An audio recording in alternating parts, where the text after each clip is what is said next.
Welcome to the second episode of swing trading series. इस series में हम swing trading कैसे करनी है वो सीख रहे हैं। सबसे पहले एपिसोड में हमने ये सीखा था कि एग्जैक्टली स्विंग क्या है, स्विंग को किस तरीके से एनालाइज कर सकते हैं, कौन से टाइम फ्रेम को देखना चाहिए। तो अगर आपने वो एपिसोड नहीं देखा तो आप ज़रूर से देखिए। फंडामेंटल बिल्डिंग ब्लॉक एक बिल्ट हो जाएगा और इसके ऊपर अब हम अगला लेयर डेवलप करने वाले हैं। सो इस एपिसोड में हम डिस्कशन करेंगे on how to analyse a trend, कि प्राइस को कैसे ऑब्जर्व करना है, कैसे एनालाइज करना है। तो ट्रेंड के ऊपर डिस्कशन करेंगे। दूसरा है कि कौन से स्टॉक्स में हमें ट्रेड करना चाहिए, कौन से स्टॉक्स में हमें पार्टिसिपेट करना चाहिए और उसको हम फंडामेंटली कैसे स्क्रीन कर सकते हैं।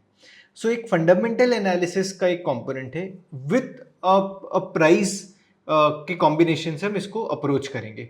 सो are swing trading is mix of techno funda approach, कि थोड़ा फंडामेंटल देखना है, थोड़ा टेक्निकल देखना है, उसके अराउंड हम स्टॉक्स को आइडेंटिफाई करेंगे और फिर पार्टिसिपेट करने की कोशिश करेंगे। ये जो दोनों कॉन्सेप्ट्स हैं ऑफ ट्रेंड एनालिसिस और फंडामेंटल एनालिसिस, इसके ऊपर मैंने डिटेल डिस्कशन मेरे पहले वीडियोस में किया हुआ है। मेरा एक डिटेल वीडियो है how to see a balance sheet. तो उसमें मैंने डिस्कशन किया कि कौन से इंपॉर्टेंट पैरामीटर्स होते हैं, सेल्स क्या देखना चाहिए एंड सो ऑन। अब उसका एक क्विक रिवीजन आज की वीडियो में कर लेते हैं। और ट्रेंड एनालिसिस कैसे करना है उसके ऊपर भी काफ़ी डिस्कशन मैंने किया हुआ है on trend analysis, on candlestick, P&F and renko. ये हर एक पे मैंने एक डिटेल वीडियोस बनाए हुए हैं।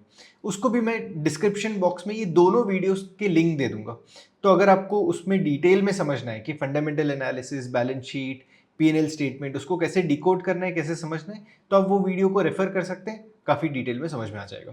बट आज के वीडियो में let me give you quick overview of those videos, कि जिसमें ऑलरेडी डिस्कशन किया है उसका एक क्विक ओवरव्यू दे देता हूँ। द लॉजिक सेज कि कोई भी कंपनी एक बिजनेस कर रही है, तो हम जो भी स्टॉक्स में ट्रेड कर रहे हैं, जिसमें हम स्विंग ट्रेड करना चाहते हैं, वो तो बिजनेसेस हैं। और बिजनेसेस ग्रो कहाँ से होते हैं? जब बिजनेस में रेवेन्यू आता है। रेवेन्यू मतलब हम इसे एक अलग टर्म में इसको टॉप लाइन भी बोलते हैं, which brings us to the P&L statement. कि P&L स्टेटमेंट को जब भी आप एनालाइज करोगे तो उसकी शुरुआत होती है सेल से। सो अगर इस कंपनी का सेल्स ज़्यादा है, इसका मतलब अब कंपनी में रेवेन्यू आ रहा है।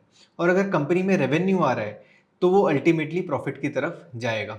So sales is very important component. अगर सेल्स बढ़ता है और अगर सेल्स एक्सपैंड हो रहा है, इसका मतलब कि या तो कंपनी के जो कस्टमर्स हैं वो काफ़ी लॉयल हैं, और साथ साथ में अगर सेल्स अगर इम्प्रूव हो रही है ईयर ऑन ईयर, तो इसमें और कंपनी में कस्टमर्स ऐड होते जा रहे हैं, इस वजह से कंपनी का रेवेन्यू बढ़ते जा रहा है। सो एक लेयर वो हो गई कि सेल्स अगर बढ़ेगा तो कंपनी में रेवेन्यू आएगा, और अगर कंपनी में रेवेन्यू आया तो शायद प्रॉफिटेबिलिटी बढ़ जाएगी। तो अभी यहाँ पे एक कंपोनेंट है शायद, प्रोबेबिलिटी की शायद बढ़ेगा, अभी भी कंफर्म नहीं है। तो सिर्फ सेल्स के पैरामीटर के हिसाब से कि only sales is improving year on year और sales is improving at a certain rate might not be the ultimate parameter that the company is profitable. तो इसमें हमें और भी कुछ पैरामीटर्स देखने पड़ेंगे। तो अब इसके आगे हम आगे बढ़ते हुए ये देखते हैं कि ऑपरेटिंग प्रॉफिट मार्जिन। अब ऑपरेटिंग प्रॉफिट मार्जिन मतलब एबिटा डिवाइडेड बाय सेल्स। तो जब कभी ये देखते हैं तो इसका मतलब होता है operating profit margin. Broader terms में ऑपरेटिंग प्रॉफिट मार्जिन मतलब ये होता है कि कंपनी के कोर बिजनेस से कितना रेवेन्यू जनरेट हो रहा है और वो सेल्स का कितना कंपोनेंट है। ठीक है, अब रेवेन्यू जनरेट हो रहा है मतलब प्रॉफिट जनरेट हो रहा है। So the profit generated by the core activity of the business divided by sales, इससे हमें मिलता है ऑपरेटिंग प्रॉफिट मार्जिन। इसको बोला जाता है EBITDA divided by sales. So ये ऑपरेटिंग प्रॉफिट मार्जिन हो गया। अब let's say a company is generating an OPM और ऑपरेटिंग प्रॉफिट मार्जिन ऑफ 35%। इसका मतलब क्या हुआ कि सेल्स का 35% जो है कंपनी का ऑपरेटिंग प्रॉफिट जो है सेल्स का 35%, which is very good. So company which I have observe, if a company has an operating profit margin greater than 20%, it is ideally a very good company. अब आगे जाते हुए, क्योंकि operating profit है, operating profit में क्या हो जाता है कि this sales minus cost of goods sold, या कुछ कुछ कंपनीज हैं वो अपना कॉस्ट ऑफ गुड्स सोल्ड अलग से मेंटेन नहीं करते हैं, तो वो डायरेक्टली एक अपना एक्सपेंडिचर बता देते हैं कि इस साल में मैन्युफैक्चरिंग कॉस्ट इतना था, एम्प्लॉय कॉस्ट इतना था, सैलरीज इतनी थी, ह्यूमन रिसोर्स वो कंपोनेंट्स कितने थे, कुछ सॉफ्टवेयर्स खरीदे हैं, वो अगर कोई कंपनी है तो उससे सॉफ्टवेयर खरीदे एंड सो ऑन। वो जो एक्सपेंडिचर को माइनस कर देते हैं तो हमें एबिटा मिल जाता है। So cost of goods sold कुछ कंपनीज मेंटेन करती हैं, कुछ कंपनीज जो है वो डायरेक्ट एक्सपेंडिचर बता देती कि ये मेरा एक्सपेंस था और आप सेल्स में से उतना एक्सपेंसेस माइनस कर दो तो एबिटा आ जाता है। सो EBI DTA। तो ये EBITDA आने के बाद now you subtract the other components, depreciation subtract हो जाता है, फिर उसके ऊपर कोई इंटरेस्ट होती है वो निकल जाता है, कुछ एक्सेप्शनल एक्सपेंसेस होते हैं कि एक्सेप्शनल हैं, बार बार नहीं होते, कुछ कुछ साल आ जाते हैं, शायद कोई केस हो गया कंपनी पे और वो केस का रीपेमेंट करना है, तो हर बार कंपनी पे हर साल थोड़ी केस होता है, कभी कभी हो जाता है, कुछ पेनल्टी लग जाती है, तो वो वन ऑफ एक्सपेंसेस है।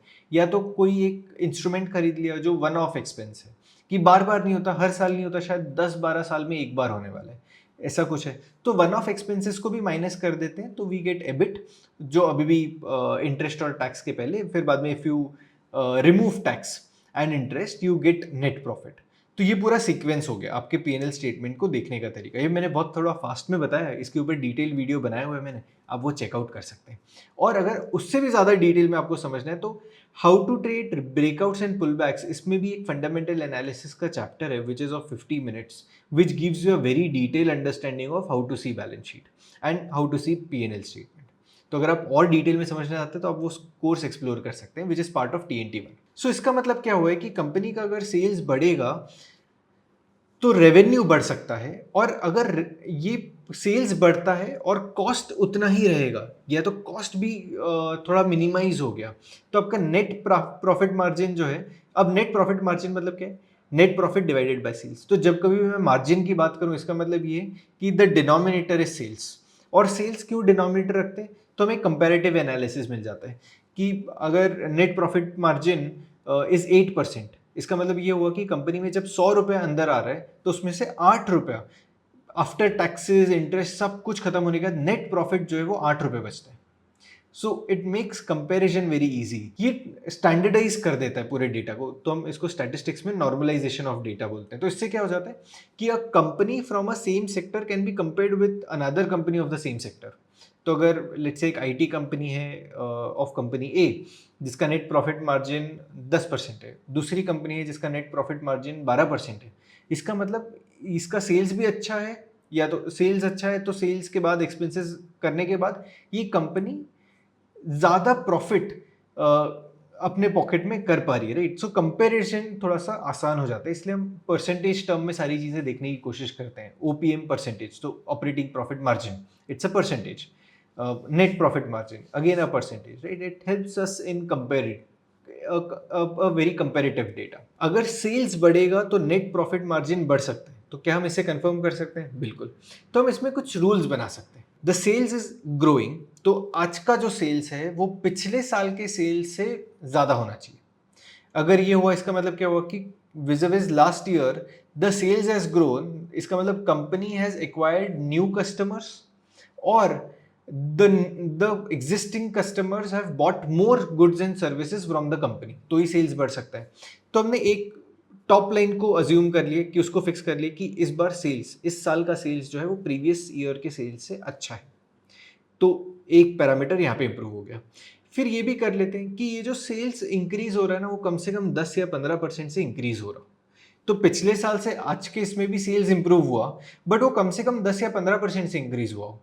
नहीं तो क्या हो जाएगा कि पिछले साल लेट से 100 करोड़ का कंपनी ने बिजनेस किया है, इस साल अगर 101 करोड़ का भी किया है, so it's an improvement of 1%, correct. 100 से आप 101 ही आए, it is an improvement of 1%। तो भी वो स्कैनर हम जो डेवलप करेंगे वो स्पॉट करके दे देगा कि इम्प्रूव्ड सेल्स है, but we are not looking at that kind of improvement, we are looking at sales improvement of 10% और 15%, तो एक सब्सटैंशियल ग्रोथ होना चाहिए। सो एक रूल ये डाल सकते हैं कि पिछले साल से इस साल सेल्स भी अच्छा हो, साथ साथ में 10% से बढ़ा हो या 15% से बढ़ा हो, तो उससे क्या होगा कि आइडिया आ जाएगा कि कंपनी ग्रो हो रही है। उसके बाद operating profit margin which is EBITDA, that is greater then 15%। इससे क्या आइडिया आ जाएगा कि सारा खर्चा सब कुछ निकालने के बाद कंपनी अपने कोर बिजनेस से एटलीस्ट 15% तो घर लेकर आ रही है। उसके बाद बाकी एक्सपेंसेस भी हैं, depreciation, amortisation, your one of expenses, interest and tax, वो सब तो है ही, बट एटलीस्ट अपने कोर बिजनेस से 15% तो कमा ही रही है। इसका मतलब एटलीस्ट कंपनी उस लेयर में तो प्रॉफिटेबल है। और उसके बाद और भी कंडीशन डाल देते हैं, ये बता देते हैं कि ऑपरेटिंग जो नेट प्रॉफिट मार्जिन है that should be at least 5%। If we use net profit margin greater than 5%, इसका मतलब क्या हुआ कि अगर कंपनी 100 रुपये का सेल्स करे तो एटलीस्ट 5 रुपये अपने पास नेट प्रॉफिट में आ रहा है after tax and interest everything. अब ये पूरे फंडामेंटल एनालिसिस में we are not getting into core of being a fundamental analyst. हम सिर्फ ये देख रहे हैं कि कुछ स्टॉक्स जो होते हैं वो ऊपर तो जाते हैं प्राइस में, but they are not backed by fundamentals. तो ये कोशिश है कि एटलीस्ट हम उस प्राइस बिहेवियर में पार्टिसिपेट करें which are backed by fundamentals, कि कंपनी में प्रॉफिट हो रहा है इस वजह से प्राइस आगे जा रहा है। या तो मैंने बहुत बार ये भी ऑब्जर्व किया है कि कंपनीज प्रॉफिटेबल नहीं होती तो भी प्राइस ऊपर जाता है, तो वो एक लेवल में ऊपर जाता है और वैसे ही वो नीचे भी गिर जाता है, वो होल्ड नहीं कर पाता वो अप मूव, बिकॉज वो पंप एंड डम की तरह सिचुएशन बन जाती है, right. So we want to participate in stocks which are growing in a very healthy manner. अब ये जो हमने कंडीशंस ले ली है ना, उसमें और कंडीशन डाल देते हैं कि return on equity is better than this year's return on equity is better than previous year, and return on capital employed is better than the previous year. अब ROE is your net profit divided by equity, and ROCE is your net profit divided by equity plus liability. तो जितना equity share holder ने पैसा दिया और जितना आपने loan लिया उसका एडिशन, मतलब पूरा कैपिटल जो कंपनी के पास है, उससे कंपनी ने कितना नेट प्रॉफिट जनरेट किया। That helps us understand how the company is optimising its return on the capital that it has. कोशिश ये है कि जितना टाइम कंपनी एक इंडस्ट्री में या एक सेक्टर में स्पेंड कर रही है वो और एफिशिएंट बननी चाहिए, so that efficiency is reflected through ROE and ROC। अब मैं इसको वापस से थोड़ा सा रिपीट कर रहा हूँ कि हम फंडामेंटल एनालिसिस नहीं कर रहे, सिर्फ एक हाइजीन चेक कर रहे हैं स्टॉक का, कि एटलीस्ट वो कंपनीज में पार्टिसिपेट करें जो अच्छी है। साथ में एक और कंडीशन डाल देते हैं कि market cap is greater then 1000। इसका मतलब क्या, थोड़ी बड़ी कंपनीज आ जाएंगी तो 1000 करोड़, तो इससे जो बहुत छोटी कंपनीज है वो एलिमिनेट हो जाती हैं और जिसमें सब्सटेंशियल लिक्विडिटी है वो सारे स्टॉक्स आ जाते हैं। अब इसके ऊपर मैंने स्कैनर डेवलप किया हुआ है, मैंने ब्रॉडली आपको सारी कंडीशंस तो बताई दी हैं। इसके ऊपर आप जो भी टूल यूज़ कर सकते हैं उसमें ये स्कैनर बन सकता है। बहुत सारे फंडामेंटल एनालिसिस के टूल्स हैं। मैं यूज़ कर रहा हूँ radar.definedsecurities.com। अब मैं आपको यहाँ पे रडार पे लेकर जाता हूँ। अगर आप वीडियो यहाँ तक देख रहे हैं तो आप ट्रेडिंग में इंटरेस्ट रखते हैं। मैं आया हूँ लेकर TNT1 मेंबरशिप, जहाँ पे आप मेरे से candlestick, Renko and P&F chart सीख सकते हैं। हम हर हफ्ते मिलके वीकली एनालिसिस करेंगे। हर महीने कॉन्सेप्चुअल अंडरस्टैंडिंग बिल्ड करने के लिए मंथली कॉन्सेप्चुअल वेबिनार्स करेंगे। अगर आप एक स्ट्रक्चर में मार्केट को मास्टर करना चाहते हैं then subscribe to TNT1, link is in the description. तो आपको स्क्रीन इस तरीके से कुछ दिखेगी, विच इज radar.definedsecurities.com। अब यहाँ पे आने के बाद आप स्कैनर पे चले जाइए और यहाँ पे मैंने मेरे स्कैनर्स बना के रखे हैं। अगर आप डिफाइनेज सिक्योरिटीज़ के यूज़र्स हैं तो आपको ज़्यादा कुछ नहीं करना है, आपको यहाँ पे आके सर्च में TNT आप टाइप कर देंगे, which is the noiseless trader. आप TNT टाइप करके यहाँ पे इम्प्रूव्ड फाइनेंशियल में आ जाइए। तो ये जो पब्लिक स्कैनर है आप इस पर क्लिक करेंगे, ये सिर्फ इंश्योर करिए जब आप TNT टाइप करें यहाँ पे क्रिएटेड बाय कौशिक अक्कीवटकर होगा तो वो मैंने डेवलप किया हुआ स्कैनर है। आप यहाँ पे क्लिक कर लिए तो इम्प्रूव्ड फाइनेंशियल का पूरा एक कंडीशन के साथ जो भी स्टॉक्स क्वालिफाई कर रहे हैं वो सब आ जाएंगे। मैं आपको क्वेरी भी इसकी दिखा देता हूँ कि क्या क्या क्वेरी हमने ऐड की, जो हमने डिस्कशन किए वही ऐड किए। कि ROE, current year ROE is greater then the last year ROE, ROC is better then the last year, net profit CAGR is greater than 20%। इसका मतलब कंपनी जो है अपना प्रॉफिट हर साल 20% से ग्रो कर रही है, तो ये net profit 3 year CAGR is greater than 20%। Operating profit margin of current year is better than last year. Sales 3 year CAGR is 15%, कि हर साल कंपनी अपना सेल्स 15% से इंप्रूव करे। सेल्स ग्रोथ इस साल का पिछले साल से 15% से ज़्यादा हो और साथ में मार्केट कैप जो है वो 1000 करोड़ से ज़्यादा हो। जब ये सारी कंडीशन हम ऐड कर देते हैं उसके बाद हमें 150 स्टॉक्स मिल रहे हैं, और ये 150 स्टॉक्स भी आप देखेंगे तो आपको अच्छे कंपनीज दिखेंगे, ICICI bank, axis bank, Maruti Suzuki, Bajaj Finserv, Varun beverages, siemens, Adani power, ABB। तो अब ये क्या हो गया, हमने एक हाइजीन चेक कर लिया कि कौन से स्टॉक्स में हमें पार्टिसिपेट करना है। अब ये सारी कंपनीज में हम रैंडमली पार्टिसिपेट कर सकते हैं, maybe no. This is why we are going to understand trend analysis. This is why we are going to understand how to participate in the stocks using breakout, using pullback and different methods, right? So ये एक हमें idea दे देता है कि कितनी companies में हम participate कर सकते हैं। So not all companies are tradable, क्योंकि अगर आप मार्केट्स में देखेंगे तो कुछ 3-3.5 हज़ार कंपनीज ट्रेड कर रही हैं जिसमें लिक्विडिटी है, कुछ डिसेंट लिक्विडिटी, थोड़ा वॉल्यूम है कि जहाँ पे बाई सेल कुछ कर सकते हैं।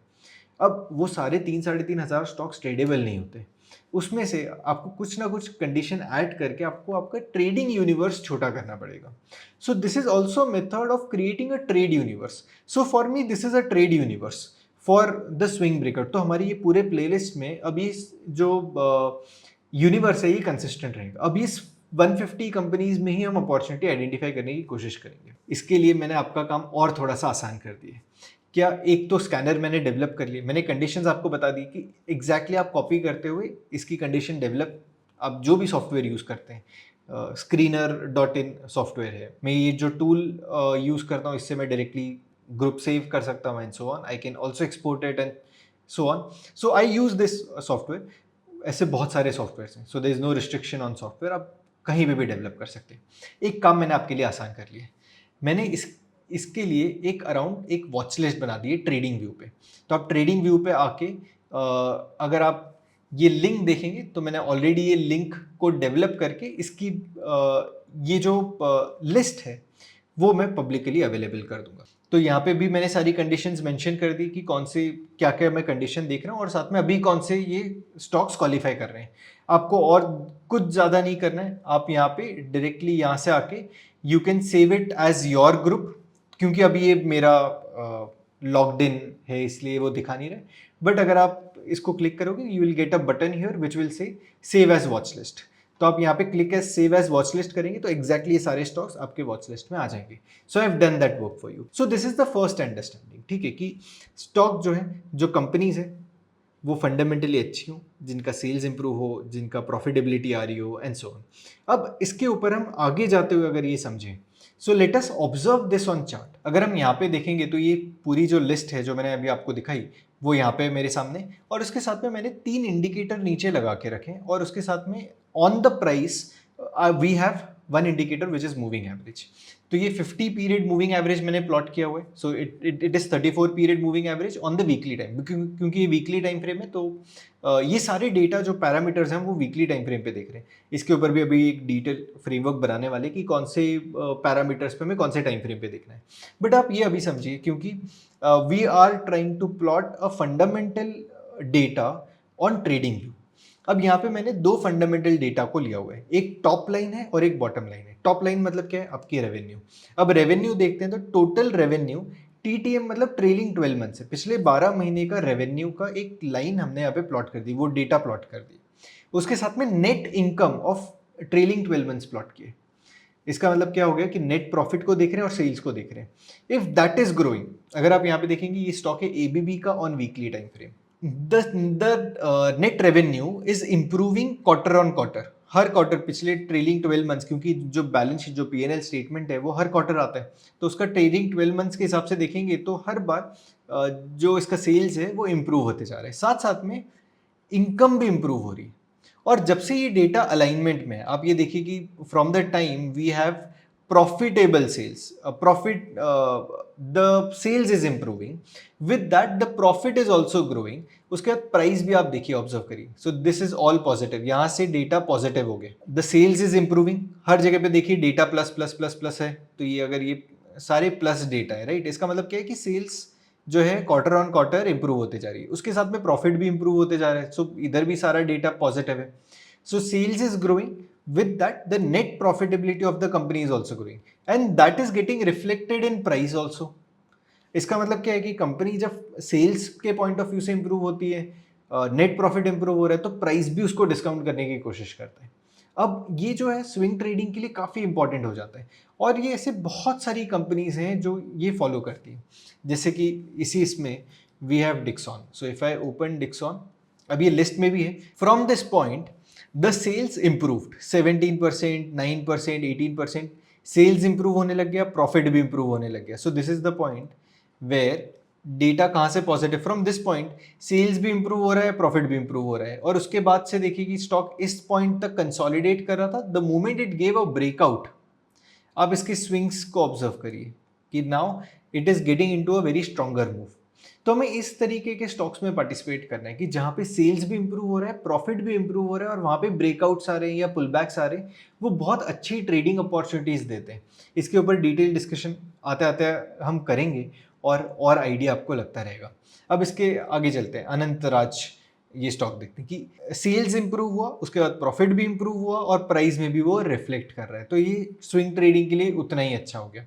ठीक है, अब ये सारे वो स्टॉक्स हैं जो क्वालिफाई कर रहे हैं। ठीक है, कि यहाँ पे आप कोई भी स्टॉक्स को चेक करेंगे, उसका सेल्स इंप्रूव हो रहा है, उसका प्रॉफिट इंप्रूव हो रहा है, मे बी प्राइस शायद अभी कंसोलिडेट कर रहा है, क्योंकि हमारे लिए फंडामेंटल जो मेट्रिक है that is only a hygiene check कि हम उन कंपनीज में पार्टिसिपेट करें जहाँ पे सेल्स और प्रॉफिट इंप्रूव हो रहे हैं। पार्टिसिपेट कहाँ पे करना है? प्राइस के साथ करना है।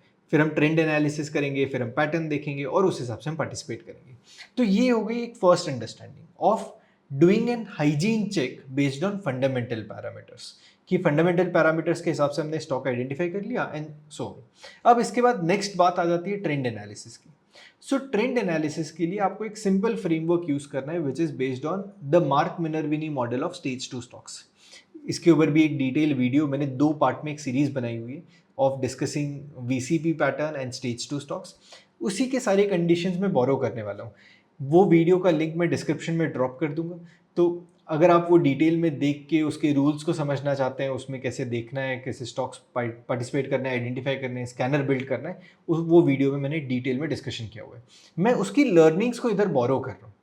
अब आइडिया ये है कि हमें ट्रेंड इंटैक्ट देखना है, और ट्रेंड को एनालाइज करने का सिंपल तरीका है कि हम 3 मूविंग एवरेजेस यूज़ करेंगे, 50 period, 150 period and 200 period moving average. And the idea is we want to observe this moving averages only on daily time frame chart, क्योंकि एक मल्टी टाइम फ्रेम अप्रोच आ गया। अब इसका थॉट प्रोसेस समझिए क्या है। 21 period moving average on a weekly time frame chart is near about 50 और 89 period moving average on daily time frame. तो बड़े टाइम फ्रेम का छोटा moving average can be a higher period moving average on a shorter time frame, right. अगर ये logic थोड़ा सा समझ में आ गया ना, तो जब हम 50 पीरियड, 150 पीरियड और 200 पीरियड का मूविंग एवरेज जब प्लॉट कर रहे हैं ना, टेक्निकली हम क्या देख रहे हैं कि प्राइस मंथली चार्ट में बुलिश है, वीकली चार्ट में बुलिश है, डेली चार्ट में भी बुलिश है, right. So multi time frame analysis by using 3 different period moving average helps us do that. अब क्योंकि लॉजिक भी क्लियर हो गया, तो इसके ऊपर हम स्कैनर भी डेवलप कर सकते हैं। So idea is that the price should trade above 50 period moving average. तो एक कंडीशन ये होगी कि price above 50 period moving average. दूसरी कंडीशन ये है कि 50 period moving average should be trading above 150 period moving average. Then the 150 period moving average should be trading above 200 period moving average, and 50 period moving average should also trade above 200 period moving average. तो 4 conditions हैं। एक तो price 50 period के moving average के ऊपर हो, मतलब जो शॉर्ट टर्म टाइम फ्रेम है उसके ऊपर ट्रेड कर रहा है। अब इसके साथ में मूविंग एवरेज इसका जो कॉन्फ़िगरेशन है वो बुलिश कॉन्फ़िगरेशन है, कि सबसे पहले 50 पीरियड आए, फिर 150 पीरियड आए और फिर 200 पीरियड मूविंग एवरेज आ जाए, which makes the price which confirms that the stock is in a bullish trend. और उसके साथ में हम net profitability and so on देख रहे हैं। तो इससे हमें एक एडवांटेज क्या हो जाता है कि इसमें ब्रेकआउट्स जो है वो शायद चलने के उसमें चांसेस ज़्यादा होते हैं, उसमें पुल बैक सेटअप्स चलने के भी चांसेस होते हैं। So trend is confirming that there is an established trend in a fundamentally good company, और फिर हम उसमें पार्टिसिपेट करें। The concepts that we have discussed in this episode will help you first identify the trend, and second is to do a hygiene check with fundamental parameter, जिससे आप इसमें trade कर पाओ। अगले वीडियो में हम डिस्कशन करने वाले हैं on how to do multi time frame analysis, और उसके अराउंड हमें ट्रेड एनालिसिस कैसे करना है। So that's it from this video. अगर वीडियो पसंद आए तो वीडियो को लाइक करें, चैनल को सब्सक्राइब करें, और मुझे कमेंट सेक्शन में बताइए कि how this series is going to help you and is helping you now. So that's it from this video. TNT1 an exclusive membership, जहां पे आपको एक्सेस मिलता है मेरे सारे current and upcoming recorded courses का, वीकली मार्केट एनालिसिस सेशंस का and monthly webinar जहां पे हम कॉन्सेप्चुअल डिस्कशन करते हैं। So join TNT1 now, link is in the description.